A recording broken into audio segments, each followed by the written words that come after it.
নমস্কার, আপনারা সবাই কেমন আছেন? সুচিস্মিতা ডেলি ব্লগে আপনাদের সবাইকে স্বাগত। চলে এসেছি একটা নতুন ভিডিও নিয়ে। গুড মর্নিং সবাইকে। সকাল এখন 5টা মতন বাজে। আর আজকে সকালটা খুব সুন্দর লাগছে জানেন। এত সকালে হয়তো ওঠা হয় না, আর উঠলেও ঘরের মধ্যেই থাকে। এই সময় উঠে যায়, বাবুর সাথে একটু খেলাধুলা করি, বাবুর সাথে কথা বলি, বাবুকে খাওয়াই, তাই আর ঘর থেকে বেরোনো হয় না।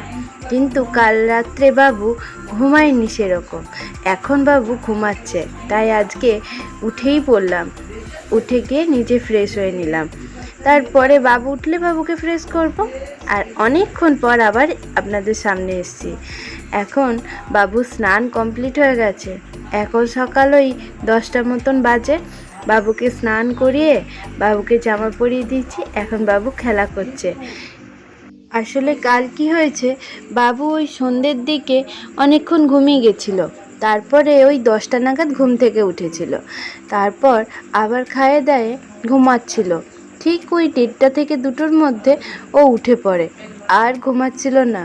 না না, ও শরীর খারাপ করেনি, ও খেলা করছিল। আর আমাকে জেগে বসে থাকতে হচ্ছিল, কারণ ওর তো খেলার সঙ্গী দরকার। একা একা তো উনি খেলবেন না, আর ওনার সাথে সব সময় কথা বলতে হবে, তাই আমি ছিলাম ওর খেলার সঙ্গী।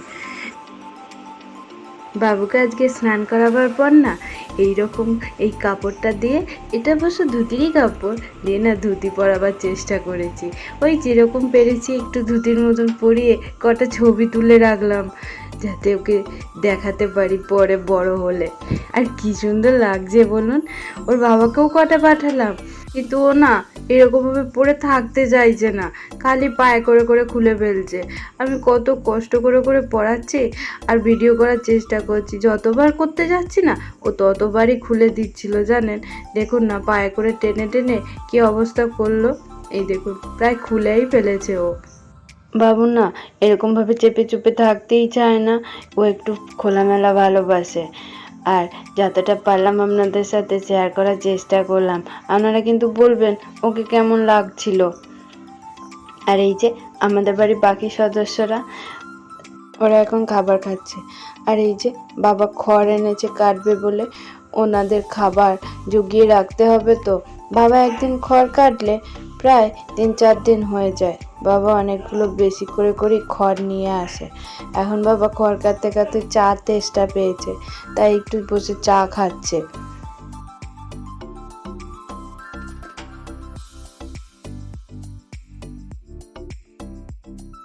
দেখুন বাবা হাতে করে কত ছোট্ট ছোট্ট করে কেটেছে খড়গুলো। এখন অবশ্য এই খড় কাটার মেশিন বেরিয়ে গেছে জানেন। যত দেশ উন্নত হচ্ছে তত মানুষের কাজও কমে যাচ্ছে। আর এটাও কিন্তু একদিকে খারাপই হচ্ছে।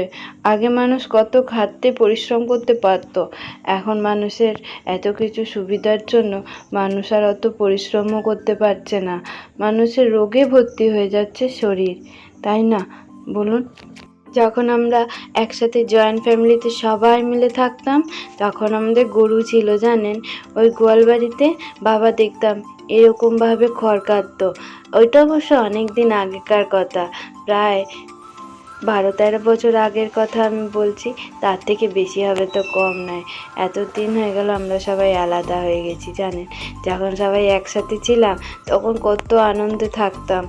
বাবা না চিকেন এনেছে কালকের জন্য। আর এই যে গুগলি, কে কে খেতে ভালোবাসেন বলুন? আমার তো খেতে খুব ভালো লাগে। এই যে এতগুলো গুগলি ছাড়ানো হয়েছে। এটা কিসের বস্তা বলুন তো? এর মধ্যে কি আছে জানেন? মুড়ি। আমাদের মুড়ি তো টিফিনেও লাগে, আর সন্ধ্যের সময় তো আমরা খাই, সেই জন্য অতগুলো মুড়ি এনেছে। আর এই যে মা এদিকে এখন রসুন কাটছে। মা না একেবারে সব রসুনগুলো ছাড়িয়ে কৌটোতে রেখে দেবে ফ্রিজে, অনেক দিন থাকবে।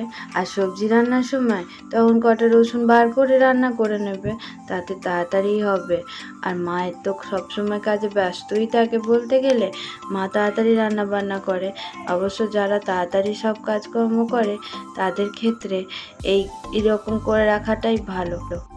বাবু না ঘুমাচ্ছিল, এসে দেখছি ও উঠে পড়েছে, একটু কাঁদেও নি আর ডাকেও নি। দেখছি এসে আঙুলগুলো খাচ্ছে, দেখুন এই এখন কি বদরোগ হয়েছে বলুন তো, আঙুল খাচ্ছে। আর সবাই বলছে আঙুল খেলে নাকি মাড়িটা উঁচু হয়ে যায়, আঙুল খেতে দেওয়া যাবে না। আমি কি ওকে আঙুল খেতে বলছি? ওর যদি খিদে পায় বলুক, আমি খাওয়াবো। কিন্তু ও এখন আঙুল খেতে শিখেছে, নতুন নতুন শিখছে তো আর খাচ্ছে। আমি বকা দিয়েছি আর ও হাসছে, তাহলে ওকে বকা দেওয়ার মানে কি বলুন তো? আপনারা সবাই আমাকে একটু সাপোর্ট করুন, আপনাদের সাপোর্ট আমার খুব প্রয়োজন জানেন, যাতে আমি একটু ভালো ইউটিউবে একটা জায়গা করতে পারি। আপনাদের সাপোর্ট ছাড়া আমি কখনোই সেটা করতে পারবো না। তাই সবাই একটু যদি আমায় সাপোর্ট করেন তাহলে খুব ভালো হয়, আমি একটু ইউটিউবে এগিয়ে যেতে পারি। আর আপনারা তো সবাই জানেন আমার দাদা ছিল, 2 বছর আগে আমার দাদাও মারা গেছে, তাই বাবা মার পুরো দায়িত্বটাই আমার। জানেন তো, যত ছোট থেকে বড় হয়েছি তত মানুষ চিনতে শিখেছি। সবাই এক হয় না জানেন, যেমন ভালো মানুষ থাকে তেমন খারাপও থাকে। কিন্তু এখন না, খারাপ মানুষের সংখ্যাটাই বেশি। যাকেই আপনারা বিশ্বাস করবেন সেই আপনাকে দেখবেন পিছন দিকে ছুরি বসিয়ে দিয়েছে, সেই বিশ্বাস ভেঙে চলে যাবে। আসলে মানুষ তো তার নিঃশ্বাসকেই বিশ্বাস করে না, তাহলে আর মানুষ মানুষকে কিভাবে বিশ্বাস করবে বলুন? কিন্তু এই বিশ্বাসটা নিয়েই চলতে হয় যে না, একদিন ঠিক সব কিছু ঠিক হবে। বিশ্বাস ছাড়াও তো চলাও যায় না, তাই না বলুন? আপনাদের কাছে আমার একটাই রিকোয়েস্ট, আপনারা সবাই আমার ভিডিওগুলো দেখবেন, আমাকে, আমার বাবুকে, আমার ফ্যামিলির সবাইকে একটু ভালোবাসা দেবেন। আর আপনারা চাইলে তো সবই সম্ভব। আপনারা যদি চান আমি একটা ইউটিউবে ভালো জায়গা করে নিই, তাহলে আপনারা সবাই আমার পাশে থাকবেন, আমাকে একটু সাপোর্ট করবেন। সুখ দুঃখ ভালো মন্দ এই দুই নিয়ে আমাদের জীবন, তাই না? যেমন ভালো আছে তেমন খারাপও আছে, আর যেমন তোমার সাথে সুখও আছে তেমন দুঃখও আছে। সুখ যদি তোমার কাছে একদিন থাকে, তার পেছনে পেছনে কিন্তু দুঃখটাও আছে জানেন, দুঃখ ছাড়া মানুষ নেই। আমাদের লাইফে মনে হয় দুঃখটা একটু বেশিই আছে। যারাই আমাদেরকে খুব ভালোবাসতো তারাই এই পৃথিবী থেকে একে একে বিদায় নিয়েছে। যাই হোক, আপনাদের সঙ্গে সেগুলো পরে শেয়ার করব। আর এই ভিডিওটা আপনাদের কেমন লাগলো জানাবেন। আর বেশি বকবক করছি না। যদি এই ভিডিওটা আপনাদের ভালো লেগে থাকে অবশ্যই লাইক করবেন, শেয়ার করবেন, কমেন্ট করবেন। আর যারা নতুন আমার ভিডিও দেখবেন তারা চ্যানেলটাকে সাবস্ক্রাইব করে দিয়ে আমার পাশে থাকবেন। দেখা হবে একটা নতুন ভিডিওর সাথে। ততক্ষণে আপনারা সবাই সুস্থ থাকুন, ভালো থাকুন আর সবাইকে ভালো রাখুন। Good bye.